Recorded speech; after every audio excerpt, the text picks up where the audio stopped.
নামাজ যেমন ফরজ, রোজা ফরজ করেছেন কে? আরো বড় করে বলেন কে? রমজানের রোজা এটা সাধারণ জিনিস নয়।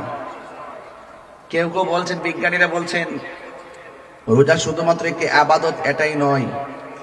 আমাদের ব্যাখ্যা বিশ্লেষণ প্রমাণে পেয়েছি রোজা একটি আধ্যাত্মিক চিকিৎসার নাম। সুবহানাল্লাহ।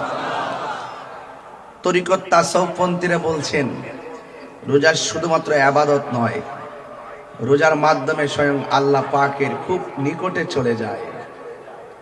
এই রমজান অর্থই হলো জ্বালিয়ে দেওয়া, পুড়িয়ে দেওয়া,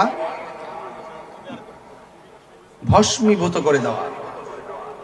আগুন যেমন করে কাঠকে জ্বালিয়ে পুড়িয়ে ছারখার করে দেয়, রমজানে রোজা রাখলে এই রোজাটা তার জীবনের গুনাহগুলোকে জ্বালায়া পোড়ায়া ছারখার করে দেয়।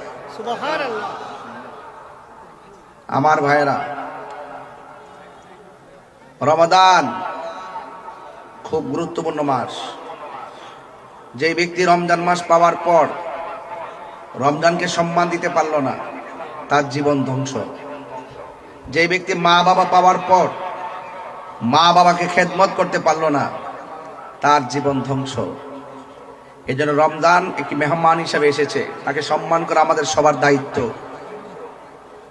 এই জন্য এই রমাদানুল মুবারক আমাদের সবার জন্য যেন কল্যাণ বয়ে আনে।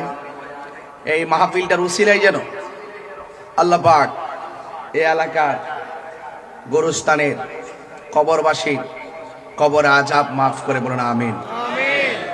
শাহ আমানত আন্তর্জাতিক বিমানবন্দর, দক্ষিণ পতেঙ্গা, চরবস্তি বাইতুর রহমান জামি মসজিদ সংলগ্ন মাঠে আজকের এই বিশাল আয়োজন। আপনারা জানেন আমি অনেক পরিশ্রান্ত, একটি ব্যাপক গুরুত্বপূর্ণ জার্নি শেষ করে আপনাদের মাঝে আবারও এসেছি। আপনারা অনেক দোয়া করেছেন, অনেক ভালোবাসেন, আর না হয় খোলা আকাশের নিচে আমার মতো একটি নগণ্যের জন্য আপনারা এইভাবে বসে থাকতেন না। আমি একটু অ্যালার্ট করে বলতে চাই, একটু সতর্কবাণী দিতে চাই, আমরা আর বিচ্ছিন্ন থাকতে চাই না, আমরা সব এক থাকতে চাই। আমার পাশে অনেক যুবক থাকে,